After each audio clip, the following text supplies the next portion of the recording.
kung sa construction site tulad nito mag-gesture augmented surroundings, may rumampa na may kolorete. Uy!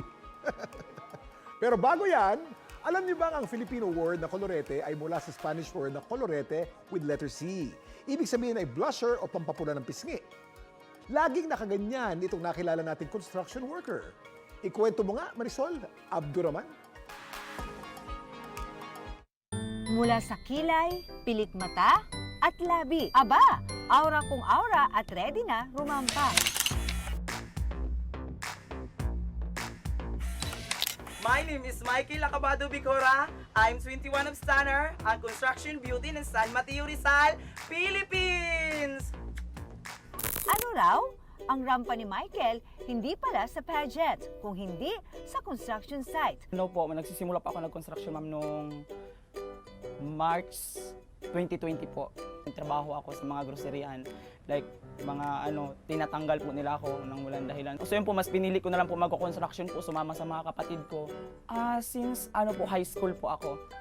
Nagbi-make up po ako ng high school para lang po sa sarili ko po. Hindi po kasi ako hilig na hindi maka-make up. Ma'am, sunod ko construction ako, nagbi-make up ako. Nagugulat po sila na, sabi, uy, bakit may babae dito sa atin? Sabi ko, baka nagkamali ito ng pinasukan. May ilan daw na nangungutya raw sa kanya. Minsan po sa trabaho po, yung mga kasamahan ko, inaasar nila ako. Maganyan, pero okay lang po yun sa akin. Pinaglaban ko po kasi alam ko po na wala naman akong ginagawang masama. Sabi ko, trabaho ko lang po tayo.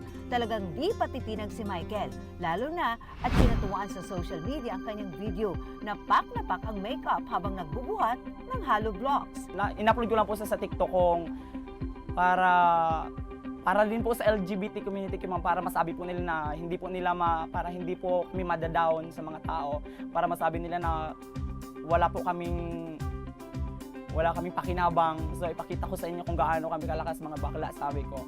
Na-touch po ako sa mga comment nila kasi ang gaganda ng mga comment nila. Sabi nila sa akin, lumaban ka lang, malalagpasan mo yung mga pagsubok sa buhay na yan. Sa likod ng makulay na kolorete, puno pala ng hugot si Michael.